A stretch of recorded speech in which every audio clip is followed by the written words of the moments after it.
Yeah, I should feel bad. I shouldn't feel bad. I shouldn't feel bad about what I'm going through in life. Yeah.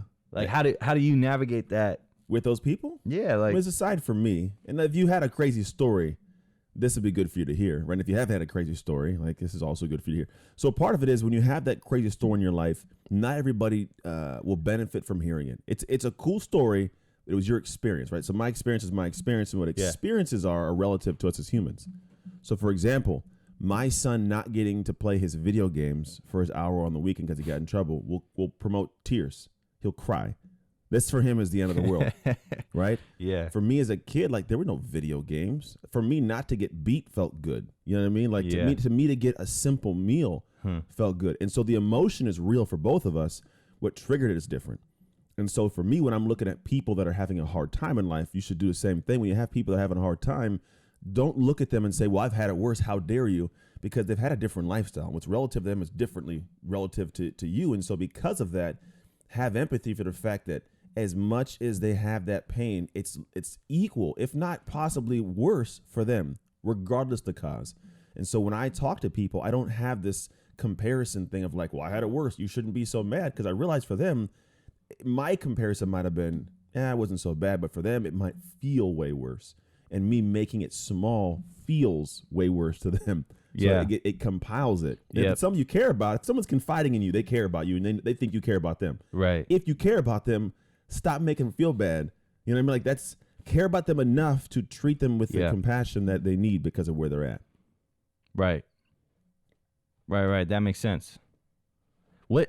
How many people, because maybe you could, some of this feels like an interview, but it's actually just curious questions I have. It didn't kill any cats, not that I know of. Not yet, but like when you talk to like most of your clients that you work with, what is a common theme of like the needle mover for them, of like where they need to go and what's gonna push make the difference? The difference for everybody is a different action. The baseline of it all, it's a different action, period. It's not a different thought. Well, because thoughts will lead to action, right? There's a lot that goes into the baseline of an action. If an action is the tire, the air for the tire's different. You know what I mean? Like there's different, you got to put air into the tire. And so, well, it may not have been the best metaphor, but you get it, right? Yeah, so it's like there's a baseline that it has to be filled up. And so what happens is for me to take an action, there's different things I have to think or feel or operate or believe. And so I think at the root of it, it's like you have to have this base for change in an area of realizing that people have to take an action. Now, what leads into it, the work that I typically do, is them needing clarity. Most people won't. They'll take an action if they know it's the right action. Like you'll take the action if you know like that's the right one. Okay, do it. I'll take it full because I trust that the action will return the way I want it to. The investment will have a return. The problem comes when someone doesn't have clarity of what they should do or why they should do it. Therefore, the action they need to take never gets taken. And so the end result outcome I want never happens. And so a lot of the work that I do is stepping back and helping them just unpack themselves from a standpoint of clarity of who they are, like their actual identity. My work's an identity. Like, who are you really? Not who you think you are. Who are you really? I think Jay Shetty said a statement. It's awesome. And he says, I am not who I think I am. I am not who you think I am. I am who I think you think I am. Give me a second. Process it. It ain't mine, by the way. I give credit where credit's due. I am. I'm not who I think I am. I'm not who you think I am. I am who I think you think I am. Interesting. Right? Because it's reflective. The world's reflective to us. Right. And so I love that. I was like, man, it's a good, clear picture of identity. So I think a lot of us, we're getting to this point of not realizing that you can shape how someone sees you based on the actions that you take. Right? So there's a lot of things that tie into that. I'm going on a tangent here, but it's really the root of it all. No. So when I start with people, it's having clarity on what are the actions I have to take to craft and shape that. That didn't help. No, I'm processing through it because I think, right, you're talking about making different actions to get the result that you want. Mm-hmm. And a lot of times, I heard this. I don't know how many basketball fans are out there, but James Harden is like one of the greatest scorers, right, in the NBA right now. Mm-hmm. And he wasn't shooting well, and they asked him, like, how do you get there? You know, like, what's going on? He's like, I worked hard. He's like, recently I haven't been shooting well, but I kept doing the things that I needed to do, even if the result of not scoring wasn't happening, because I know sooner or later it break. Like, the result will happen. I do the right things. I make the right decisions because sooner or later the ball is going to fall in the hoop. Sometimes I think about that, and in sports, it's like an easy analogy because you're just like, yeah, you shoot enough times, you're going to get good at it. Life in general, like it's hard for me, even being an athlete, to translate every analogy of sports into my life. Take your shot. Right? Like, because it's just like, you miss a shot, all right, that's a bummer. Beats up. But when in life, if you miss a shot and that shot is a job interview and you don't have rent for next week. Yeah, now your mom thinks you're horrible, and you start looking at yourself through the reflection of the world and how they might see you. Right. So that's part of, when you ask the question of how do I work with people, part of it is getting a perspective of that. Who are you really? And it's not even a matter of like the reflective mirror, like who are you really outside the reflection? And then from there, what are the traits that we need to ingrain in your humanity? Like, what are the things that people need to show up and look at you and be like, oh yeah, that's who that person is. That's what they do. And that comes from the actions that you take. And that's calculated and structured, and it's a process. And most people don't realize, like, you've already been doing this your entire life. You've just been doing it without like any thought behind it, haphazardly, just been doing it. Like I show up and I do things in life. I've been consuming other people's beliefs, and that's like my mom and dad's beliefs are my beliefs now. I accept certain parts about the world. I haven't traveled, so all I know is my little hometown area. And so you are a product of this thing that isn't even structured. It's just a random thing I put together. Then you branch out to the world and realize, oh man, like I don't like that. I don't really believe that at the root of me. Something else has a different perspective. And so a lot of my work is pulling it apart and saying, all right, now that you realize how that took place, how do we now create the person you really want to be? And it's not like that woo-woo, like really want to be. Like, how do you actually get to the point where you believe to the root of you, to the core, so you fight for yourself that I'm the person that has an amazing business. I'm a great mom. I'm a solid, spouse. Like I'm the person that makes the calls and does the workouts. Not that I try to do those things. Yeah. It's just who I am to do it. Because if you look at successful people, the things they do, they just do without, it's like it's Tuesday, but for you, it's overwhelming. Like, why is this overwhelming? They do that and they do that. Oh, it's just a whole lot.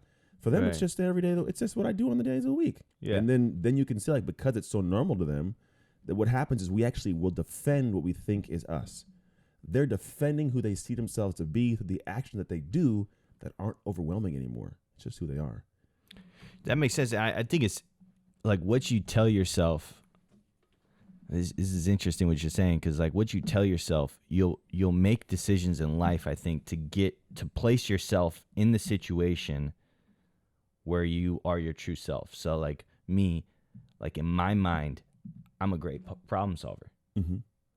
But I think because I also don't think of myself as like being someone who's disciplined and organized, I position myself into problems like subconsciously to prove that story right. Mm-hmm. So I can get mentally stressed because I'm going into all these problems, but it's like, oh, well, I'm just doing who I am. It's who I am. Yeah. It's just, we tell ourselves stories that we will live in a way to make those right. So if I'm like and this is, we're going to let this ride. If I'm like a young black man, I think, man, all police officers are bad. They're horrible. I hate them all.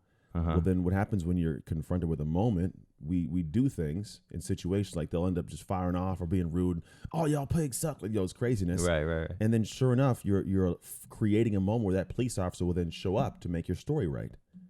Right. So whatever you thought was going to happen, this is going to happen now. Like, because you wanted to be that way because of the premeditated thought you had coming into it. And at the end of the day, like my best friend's a white police officer, we have great conversations around this. And the reality is, like, I'm not saying there's a right or a wrong, but as human beings, we would live in a way to make it right. If I say I'm a smart person, I'm going to do things to protect that with my actions. I'm going to read, I'm going to study, I'm going to do work, I'm going to show up, and I'm going to make sure that I can show up. It's like, yeah, I'm going to make that story right. So even the kickoff statements of like, man, all fish sucks. It's all disgusting. Like, yeah, then you're never going to try, and you're going to make it's weird, but that's how we live our life. Yeah. Every kickoff statement we say, we then like subconsciously act or react in a way to make that story come true because we don't want to live incongruently inside. Unpack that. We don't want to live incongruently inside. What is that? Yeah, I don't want to go to bed feeling like there's something wrong with me. Like I want to look in the mirror and be like, that guy, he knows what he's talking about. That guy's right. So we won't do things to where we have to go to bed at night and have contention internally. Huh. Right. So what I'll do is I'll live a life in a certain way where I don't have to think about what was right or wrong. Like, so that same situation, all cops are bad. Yeah. See, all cops are bad. And then I go home and I feel better. Yeah. You're validating yourself. Your original statement or belief or But what if they go to that same situation? He's like, "Oh, y'all pigs suck." And he's like, and the cop was like, "Hey, I'm sorry you think that. I apologize. Here, I'm gonna let you off with a warning." You'd go home and be like, "Whoa, what?" Like, you know, like you'd be like, it would like you'd have to internally start saying, "Is my statement right?" There's contention there. Yeah. Like, and it's a weird thing we have to live into, and that happens for a lot of people. That's why in my life, when I operate, when people call me like a nigger or bad words, like I in those moments, literally, I'm like, "Hey, man, I am sorry that at some point in your life you got to a point of having so much anger inside you feel like you had to give it to me. I'm not gonna take it. I apologize for whatever's going on in your life. Like, just know that I hold no ill will."